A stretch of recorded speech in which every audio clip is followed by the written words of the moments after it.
What's up, guys? I'm Critic, and welcome to the first annual October Spook Fest. In the land of the dead, I'm dark side royalty. I'm far renowned in the underground, and you can't take that away from me. No, you can't take that from me.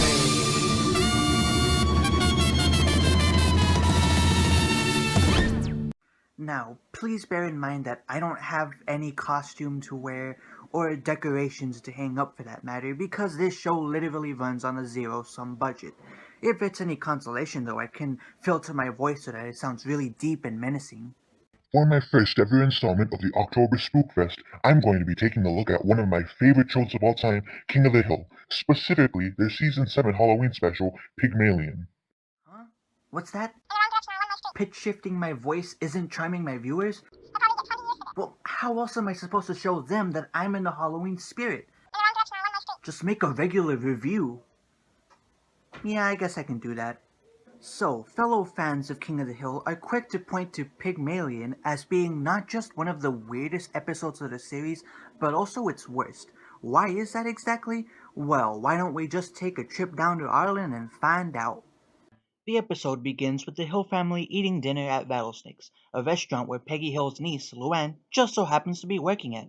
Peggy notices Luann being reprimanded by her bosses for misfiling a fork, and comes over to quote-unquote help her by forcing Luann to quit her job despite her objections. I probably wouldn't have lost my rattlesnakes job if you hadn't said anything. Exactly, but I won't be around forever to do everything for you. You have to learn to help yourself. Okay, Peggy forcing Luann to quit her job is fucking asinine on her part, but I personally think that her blatant disregard for this little thing called reality leads to a lot of funny jokes, like this for example. The Learning Annex is offering a class on the joy of entrepreneuring. I signed you up.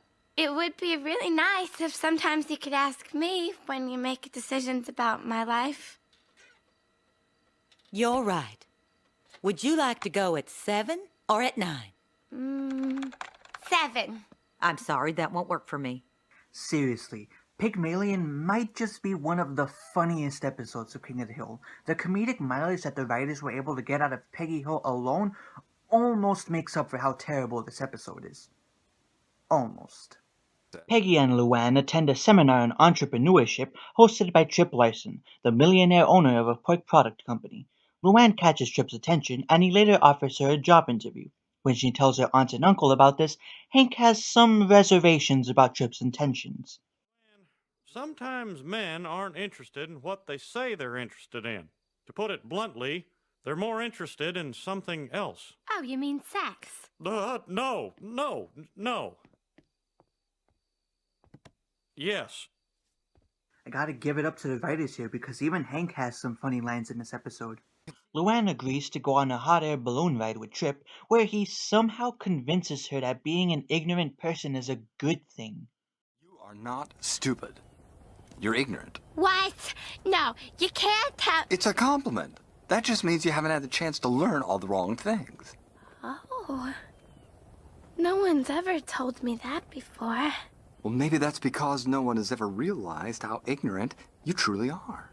Okay, Tripp's lines about ignorance are funny, but remember when Luann wasn't just a dumb, attractive girl, and she actually had both a shred of dignity and some common fucking sense? If there was one thing about King of the Hill that I will admit did get worse as the show went on, it was the way that the characters became so horribly flanderized. They acted like such shells of their former selves that some later episodes of the series are legitimately hard to watch. Looking at you, uh-oh, Canada. Tripp begins dating Luann, prompting Hank and Peggy to visit him, if only to make sure that he isn't mistreating her. Tripp gains Hank's trust by showing him football bloopers and taking him on a propane-fueled hot air balloon ride, where the following happens. Mrs. Hill, I'm a guy who makes his own rules. You play by them, everybody wins. Try to call your own game. Not so terrific. Whoa! Well, let me tell you something. You might be rich, but all the money in the world cannot buy you the most precious gift of all, my respect. Now would probably be a good time to mention that Tripp Larson is voiced by none other than Michael Keaton, and he absolutely owns the role. I mean, if you're gonna have anybody voice an eccentric, maniacal millionaire, why not have it be the Batman? Moving on, Peggy insists that Tripp tried to intimidate her by threatening to kill Hank, but he dismisses that claim using literally the worst reasoning ever. See it from his point of view. He was trying to control the balloon and you kept talking to him. Oh yeah, Hank, it was your wife's fault that Tripp almost had you plummet to your death. I mean, if she had just shut her trap, then nothing would have happened. Give me a fucking break. Did you not even hear the part where Peggy said Tripp tried to kill you to make a fucking point, or did that just fly over your head? Peggy and Hank's conversation is interrupted by the arrival of a dead pig at their front door. Hank, the man is crazy. That headless pig is a threat. No, it's a gift. From Tripp Larson. And it's to you. I guess somebody owes Tripp an apology. There is a large dead animal on my lawn. Look, let's be reasonable about this. I work in propane, so I give away propane. Tripp Larson works with pork, so that's why he gave us this fella here.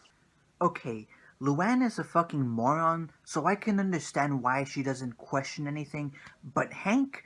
Come on, you can't honestly tell me that he doesn't smell something fishy going on here. First, Peggy tells him that Tripp almost killed him to try to make a point, and then a dead pig arrives on his lawn and it's addressed to Peggy? Does he just not question any of this? My god, the writers really are throwing every character under the bus just to make sure that this story maintains some level of suspense, aren't they? At least the scenes with Peggy and Luann are funny. I am a proud, ignorant woman, and no one is going to change that. Now that is the stupidest thing I ever heard anyone say. Tripp has Luann move in with, and the second half of the episode revolves around Luann realizing just how unhinged Tripp actually is, as he not only forces her to wear the same Swiss outfit day in and day out, but also dyes her hair red.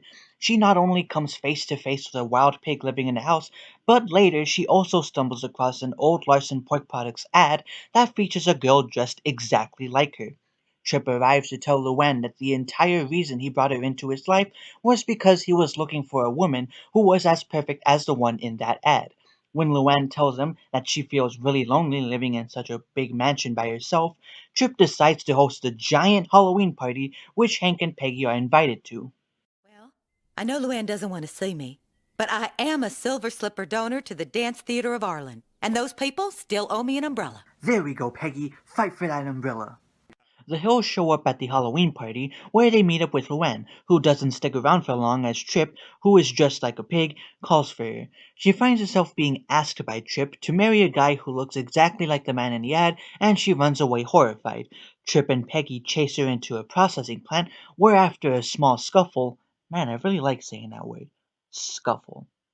Anyway, Tripp is left on a conveyor belt while Luann and Peggy desperately try to stop it. Left lever. Now. Let me do it!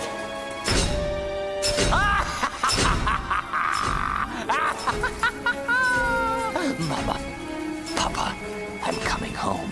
Damn, this dude is fucked in the head. In fact, you could say he's...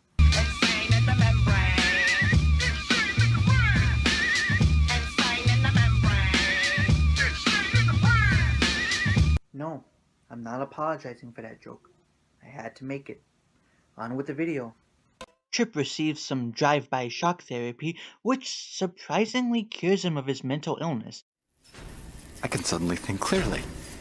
The voices have left my head. What am I doing in a pig costume? He doesn't get to enjoy his sanity for long, though, because he soon gets gutted by a large spike. At least Tripp seemed happy. And now he's in a better place. Honey, Tripp had a mental breakdown and is now a sausage. That's not a better place. Why are you two having a calm discussion about this? You just saw a man get gruesomely killed by meat machinery. Go get help. Go call the police. But you handled the situation very well. I did, didn't I? You saved yourself by thinking for yourself. No, Peggy, now is not the time to congratulate Luann on how well she handled the situation. There is a man who just died before your very eyes. Aren't you two gonna have, some kind of reaction to this? I did, didn't I? You are your own woman. I am. So really, it's a happy ending. Happy enough.